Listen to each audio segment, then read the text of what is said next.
Exactly. But even the little stuff, like at Walt Disney World, right? They are cutting Magical Express. It's like, man, that is like, whoa. Yeah. Now, are you getting are you getting any discounts for those hotels? No, those have gone up. I think the Diz said that hotel prices have gone up like 25% since 2019. Wow. I believe so. That's Yeah. like a lot. I mean, that's huge. And that's what I'm talking about.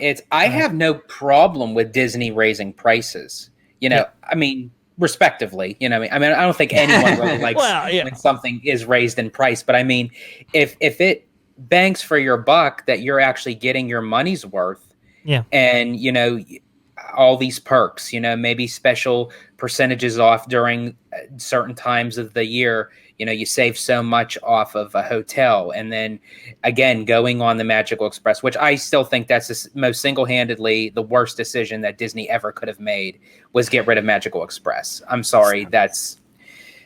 If they want to charge a little bit more of an upcharge to put towards your package, fine. So what? You don't even really see it anyway.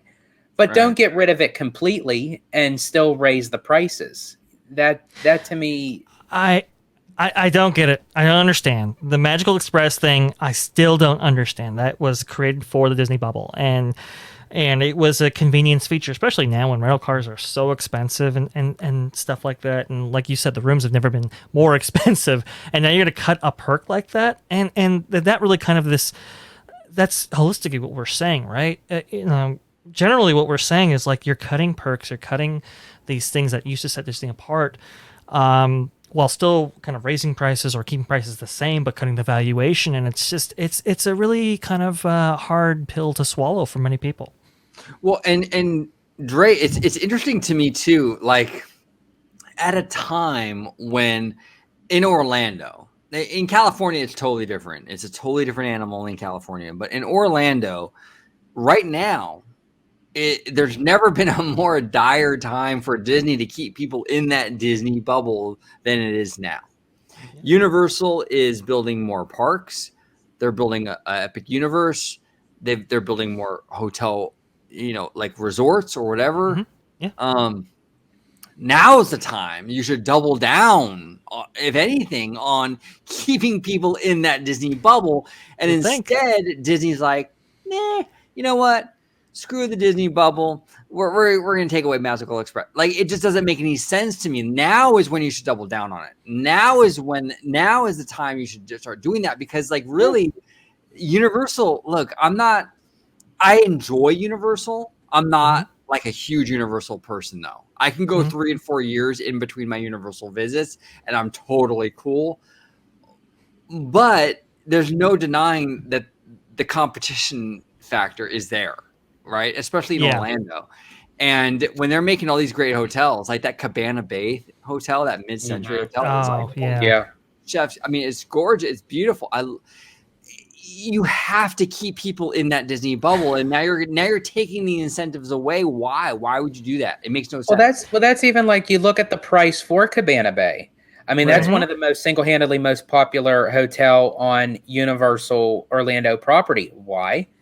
It's the most affordable, or one of the most affordable. And then you take one of the All-Star Resort hotels, or Pop Century, or even Art of Animation. They're still quote unquote titled as value resorts. I don't know how really you could. Yeah, I don't know how really they can even consider that as value, because now they're more in the tier of moderate. Well, and I gotta say, I was recently back in August. I went like on a family trip to Las Vegas, and we stayed at the Encore. Okay. And the Wynn, or whatever you want to call it. The Wynn, right? Beautiful. The Wynn.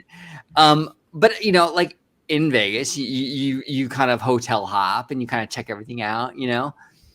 I gotta say, I mean, look, full disclosure, I haven't been to Walt Disney World, but I mean, compared to the Disneyland Resort, these Vegas hotels, you walk in and it's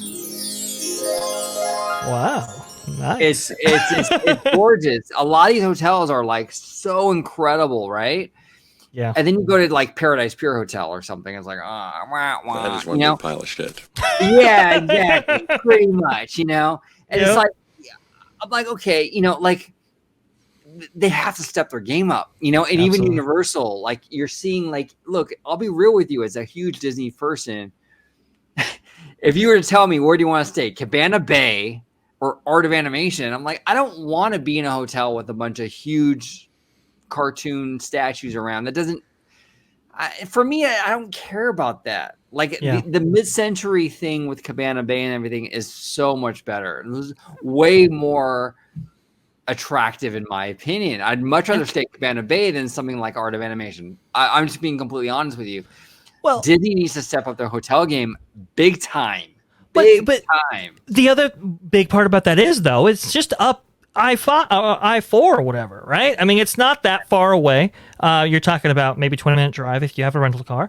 And look, Cabana Bay, I mean, you can stay there, and from what I understand, from what I think the prices are, you can stay in like an equivalent of a suite for like what, $180 or something like that. I mean, it's just the value. It's just like, oh my gosh, if you were to try to do that, even at a value resort on Disney property, I mean, you'd be paying legitimately like maybe 2 or 3 times that. I mean, in some cases. And it's just like, there's just no comparison. Why should I stay at Walt Disney World property, especially if you're not going to give me the perks for staying there?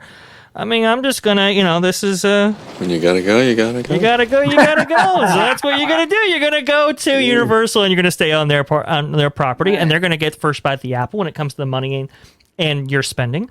And, hey, you know, we'll you know, go to Walt Disney World a couple days down the line here. That's what they're going to do. Right. And this is the thing, as a Disney person, I want you to kick ass. That's why I'm telling you this. I want you to kick ass. So please, please, please, please get back into that mindset of the Eisner era, of that Disney bubble. Try to keep people on property. We want you to succeed. That's why we're here doing this and saying this, because we're not rooting for failure. We're trying to pick you up and try to say, hey, look, you need a change. Otherwise, it's going to be bad news. So